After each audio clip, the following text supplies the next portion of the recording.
அனைவருக்கும் வணக்கம். தமிழக அரசியல் களத்தில் தற்போதைய சூழல் தமிழக வெற்றிக் கழகம் அதாவது தாவேகா தலைவர் விஜயின் நிலைப்பாடு பெரும் பேசுபொருளாகவே மாறியிருக்கிறது. திமுக அரசுக்கு எதிரான வலுவான அணியை உருவாக்க வேண்டும் என்ற நோக்கத்தில் பாஜக தரப்பில் விஜய்க்கு வெளிப்படையான அழைப்புகள் விடுக்கப்பட்டு வருது.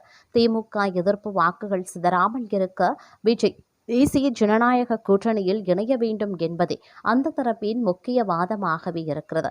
தமிழகத்தில் குடும்ப ஆட்சி மற்றும் கருத்து சுதந்திரம் பறிக்கப்படுவதாக குற்றம் சாட்டும் பாஜக விஜயை தங்கள் கூட்டணியில் இணைப்பதன் மூலம் திமுகவை வீழ்த்துவதே தங்களின் பிரதான இலக்கு என்கிறாங்க.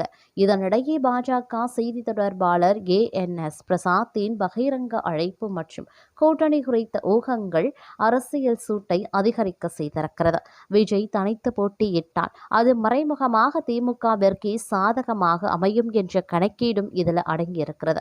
கூட்டணி பேச்சுவார்த்தைகள் குறித்து பல்வேறு தகவல்கள் கசிந்து வரும் நிலையில் முன்னாள் பாஜக நிர்வாகி திருச்சி சூர்யாவின் கருத்துக்கள் பரபரப்பை ஏற்படுத்தியிருக்கின்றன. தாவேகா 60 தொகுதிகளை எதிர்பார்க்கிறதாகவும் அதிமுக தரப்பு 40 தொகுதிகள் வரை வழங்க முன்வருவதாகவும் அவர் குறிப்பிட்டிருந்தார். இவை வெறும் யூகங்களா அல்லது திரைமறைவில் நடக்கும் உண்மை சம்பவங்களா என்ற சந்தேகம் எழுந்தாலும் இத்தகைய மெகா கூட்டணி அமைந்தால் அது திமுகவிற்கு பெரும் சவாலாகவே இருக்கும். இருப்பினும் விஜயின் அரசியல் பாதையில் மிகப்பெரிய முரண்பாடுகள் இருக்கின்றன. அவர் தனது கொள்கையாக முன்னிறுத்தும் மதசார்பற்ற கோட்பாட்டிற்கும் பாஜகவின் சித்தாந்தத்திற்கும் இடையே இருக்கக்கூடிய இடைவெளி மிகப்பெரியது. இந்த கூட்டணியில் இணைவது விஜயின் தனித்துவமான அரசியல் அடையாளத்தையே கேள்விக்குறியாக்கலாம் அல்லது சிதைக்கக்கூடும் என்ற அச்சம் அவரது ரசிகர்களிடமும் அரசியல் பார்வையாளர்களிடமும் இருக்கிறது. தேர்தல் நெருங்கும் வேளையில் தனது கட்சியின் எதிர்காலத்தை உறுதிப்படுத்தவும் ஆட்சி அதிகாரத்தை கைப்பற்றவும் விஜய் மிகவும் கவனமாக காய்களை நகர்த்த வேண்டிய கட்டாயத்திலையும் இருக்கார். பாஜக விதிக்கும் வேளையில் விஜய் விழுவாரா அல்லது தனது தனித்துவமான கொள்கைகளுடன் தனிப்பாதையில் பயணிப்பாரா என்பது இன்னும் சில நாட்கள்ல தெளிவாகிடும். தமிழக அரசியலின் இந்த திருப்பம் எந்த திசையில் செல்ல போகிறது என்பதை பொறுத்திருந்துதான் நாம பார்க்க வேண்டும் அப்படின்னு சொல்லப்படுது. அது மட்டும் இல்லாமல் 2026 சட்டமன்ற தேர்தலுக்கான தொகுதி பங்கீட்டு பேச்சுவார்த்தை திமுக கூட்டணிக்குள் வேகம் எடுக்க தொடங்கியும் இருக்கிறது. மதிமுக திமுக இடையே கூட்டணி ஒப்பந்தம் கையெழுத்தாக உள்ள நிலையில் அக்கட்சியின் முதன்மை செயலாளர் துரை வைகோ கடும் அப்செட்ல இருக்கிறதாக சொல்றாங்க விவர புள்ளிகள். கடந்த 2021 சட்டமன்ற தேர்தலில் திமுக கூட்டணியில் 6 தொகுதிகளில் போட்டியிட்டது மதிமுக. உதயசூரியன் சின்னத்திலேயே மதிமுக வேட்பாளர்கள் களமிறங்கி 4 இடங்களில் வெற்றி பெற்றாங்க. அதையடுத்து 2024 நாடாளுமன்ற தேர்தல் திருச்சியில் போட்டியிட்ட போதும் உதயசூரியன் சின்னத்தில் நிற்க நிர்பந்தித்தது திமுக. அதற்கு உயிரே போனாலும் எங்கள் சின்னத்தில் தான் போட்டியிடுவேன் ஆவேசம் காட்டினார் துரை வைகோ. ஒரு வழியாக திமுகவும் சம்மதித்தது. ஆனால் மீண்டும் உதயசூரியன் சின்னத்தில் நிற்க சொல்லி நிர்பந்திப்பதாக தகவல் தெரிவிக்கின்றன. இது குறித்து பேசிய மதிமுக சீனியர் நிர்வாகிகள் 2026 சட்டமன்ற தேர்தலில் 12 இடங்களில் போட்டியிட்டு குறைந்தது 7 இடங்களில் வெற்றி பெற்று தேர்தல் ஆணையத்தின் மாநில கட்சி அங்கீகாரத்தை பெற வேண்டும் என்பதுதான் எங்கள் இலக்கு. ஆனால் தற்போதைய சூழலில் அதற்கு வாய்ப்பில்லை என்பதை நாங்கள் புரிந்து கொண்டு 6 தொகுதிகளை ஒதுக்குங்கள், தனி சின்னத்தில் போட்டியிடுகிறோம் என கேட்டிருந்தோம். ஆனால் 4 முதல் 5 தொகுதிகளுக்கு மேல் தர முடியாது என கரார் காட்டுகிறார் அறிவாலயம். அதிலும் உதயசூரியன் சின்னத்தில் தான் நீங்கள் நிற்க வேண்டும் என தலைவரிடம் முதலமைச்சரை நேரடியாக கூறியிருக்கிறார். முதல்வரை நேரடியாக பேசுவதால் பொதுச் செயலாளர் வைகோ ஒப்புக்கொள்ளலாமா என்ற சிந்தனையில் இருக்கிறார். ஆனால் இதில் துரை வைகோவோ துளியும் விருப்பமில்லை. நாடாளுமன்ற தேர்தலில் போராடி தனிச்சின்னத்தில் நிற்கும் வாய்ப்பை பெறுகிறோம். தற்போது மீண்டும் தனிச்சின்னத்தில் நிற்க சொல்வது ஏற்கவே முடியாது. திமுகவின் இந்த கோரிக்கையை நாம ஏற்கக்கூடாது என கட்சி தலைமையிடம் வலியுறுத்தி வருகிறோம் அப்படின்னு அவர் குறிப்பிட்டிருந்ததும் சொல்லக்கூடிய ஒரு விஷயம் அப்படின்னே கூட சொல்லலாம். அது மட்டும் இல்லாமல் திமுக சொல்லும் தொகுதி எண்ணிக்கை ஏற்புடையதாக இல்லை அப்படின்னு CPM மாநில செயலாளர் சண்முகம் தெரிவித்திருந்தார். திமுக கூட்டணியில் ஏராளமான புதிய கட்சிகள் இணைந்திருப்பதால் இரட்டை இலக்க தொகுதிகள் என்ற கோரிக்கையை கைவிட்டதாக கூறிய சண்முகம் திமுகவிடம் நாளையும் பேச்சுவார்த்தை தொடரும் அப்படின்னு தெரிவித்திருந்தார்.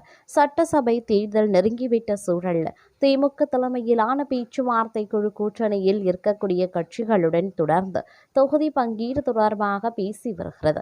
ஏற்கனவே காங்கிரஸ், முஸ்லிம் லீக் மற்றும் பாமக உள்ளிட்ட கட்சிகளுடன் தொகுதி பங்கீடு நிறைவடைந்துவிட்டது. அடுத்ததாக சிபிஐ, சிபிஎம், விசிக, மதிமுக உள்ளிட்ட கட்சிகளுடன் திமுக பேசியும் வருகிறாங்க. சிறிய கட்சிகளான மக்கள் நீதி மய்யம், ஆதித்தமிழர் பேரவை, முக்குளத்தூர், புலிப்படை உள்ளிட்டோருடன் பேச்சுவார்த்தையை திமுக முடித்துவிட்டது. இந்த நிலையில் சிபிஎம் மாநில செயலாளர் சண்முகம் தலைமையிலான குழுவினர் அண்ணா அறிவாலயத்தில் திமுக தொகுதி பங்கீட்டு குழுவுடன் 2ஆம் கட்ட பேச்சுவார்த்தையில் ஈடுபட்டாங்க. இதன் பின் அண்ணா அறிவாலயத்தில் செய்தியாளர்களை சந்தித்து சிபிஎம் மாநில செயலாளர் சண்முகம் பேசும்போது, திமுக தரப்புல தொகுதிகளின் எண்ணிக்கையை சொல்லி இருக்கிறார்கள், அதுல எங்களுக்கு ஏற்பு கிடையாது, கூடுதலான தொகுதிகளை வழங்க வேண்டும் என்று வற்புறுத்தி இருக்கிறோம். இதனால திமுக தலைமையுடன் பேசிவிட்டு மீண்டும் பேசலாம் அப்படின்னு சொல்லியிருக்காங்க. இதனால தொகுதி பங்கீட்டு பேச்சுவார்த்தை தொடரும். திமுக கூட்டணியில் புதிய பல கட்சிகள் இணைந்தும் இருக்காங்க. இப்படி நியாயமான காரணத்தை திமுக தரப்பும் சொல்லியிருக்கிறது. அது ஏற்கத்தக்க ஒன்றாகவும் இருக்கிறது. நாங்கள் எதிர்பார்த்த கூடுதலான தொகுதிகளுக்கு வாய்ப்பில்லை என்ற நிலையில் கடந்த முறையை விட கூடுதல் தொகுதிகளில் போட்டியிட வேண்டும் என்று கூறியிருக்கும். நாளை மீண்டும் பேசுவோம் என்று தெரிவித்திருந்தாங்க.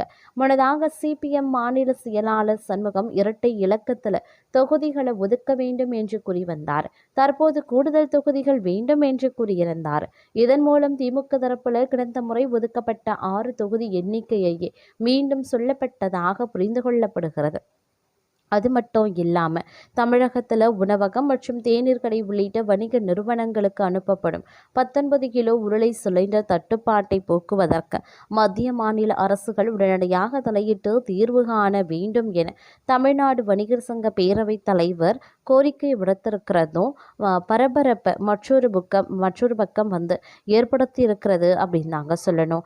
அது மட்டும் இல்லாமல் தேர்தல்களும் சூடுபிடிக்க ஆரம்பித்திருக்கக்கூடிய நிலையில் திமுகவினுடைய 12வது மாநில மாநாடு திருச்சி மாவட்டம் சிறுகண்ணூரில் மார்ச் 9 நடைபெற்றது. திமுக முதன்மை செயலாளரும் அமைச்சருமான KN நேரு தலைமையில் இந்த மாநாடு மிக 200 ஏக்கர் இடத்துல பிரம்மாண்டமான முறையில் ஏற்பாடு செய்யப்பட்டிருந்தது.